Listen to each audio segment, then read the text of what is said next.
السلام علیکم ورحمۃ اللہ وبرکاتہ. الحمد للہ رب العالمین والعاقبۃ للمتقین والصلاۃ والسلام علی رسولہ الکریم. اعوذ باللہ من الشیطان الرجیم. بسم اللہ الرحمن الرحیم. تلک حدود اللہ فلا تعتدوها ومن يتعد حدود اللہ فاولئک هم الظالمون. محترم حضرات، ہم سے جس موضوع پر بات کرنے کے لیے کہا گیا ہے، اس وقت ہندوستان میں مسلم پر صلی اللہ بیداری مہم چل رہی ہے، جس میں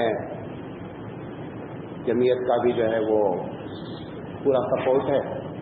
اس کی مناسبت سے مجھے کہا گیا ہے کہ آپ مسلم پر صلی اللہ کے عنوان پر بات کریں. ہم انشاءاللہ جو باتیں آپ سے کرنا چاہتے ہیں، آپ پہ جتنا پوائنٹ وائز بات کروں گا، اور ہو سکتا ہے کہ آج ہم 40 سے 45 منٹ بات کریں، کیونکہ پوری بات مجھے آپ کو سمجھانی ہے اور آپ کو یہ بات سمجھنا ہے. سب سے پہلی بات تو ہم یہ بتانا چاہتے ہیں کہ یہ جو مسلم پرسنل لا ہے یہ کیا ہے، پرابلم کیا ہے، حکومت سے ہمارا ٹکراؤ کیا ہے، ٹکراؤ ہونے کی وجہ کیا ہے، اور مسئلے کا حل کیا ہے. یہ ساری باتیں ہم کریں گے، کیونکہ آپ کے ہی تو فیل سے پوری دنیا میں یہ بات سنی جائے گی، لہٰذا آپ اس کو غور سے سنیں. دیکھیں، اللہ تعالیٰ نے ہندوستان میں مسلمانوں کو ایک بڑا اثر دیا. 711 عیسوی سے لے کر 1857 تک مسلمان ہندوستان کے کبھی تھوڑے حصے پر، کبھی پورے حصے پر غالب رہے، لیکن تھے وہ مسلمان بادشاہ تھے، لیکن انہوں نے کوئی مسلمان کی حیثیت سے تو حکومت کی، لیکن اسلامی حیثیت سے حکومت نہیں کی. جو قانون چلاتے رہے، خاص کر بابر سے لے کر کو آپ سے سنیے گا تو بات سمجھ میں آئے گی. بابر سے لے کر بہادر شاہ ظفر تک 1530 میں بابر آیا ہے، اور 1857 میں بہادر شاہ ظفر کو اریسٹ کیا گیا ہے. اس پورے درمیان میں جو ہندوستان میں قانون تھا وہ تقریباً 95% اسلامی قانون تھا. صرف اس میں فرق یہ تھا، 3 چیزیں گویا کہ وہ 5% جو ہے وہ 3 چیزیں اس میں نہیں تھی. نمبر 1، اسلامی لحاظ سے بادشاہ کا سلیکشن نہیں ہوتا. نمبر 1، بیت المال کو اسلامی لحاظ سے سرکاری مال نہیں سمجھا جاتا تھا، بلکہ ایک پرائیویٹ چیز سمجھی جاتی تھی. یہ دوسری چیز مخالف تھی.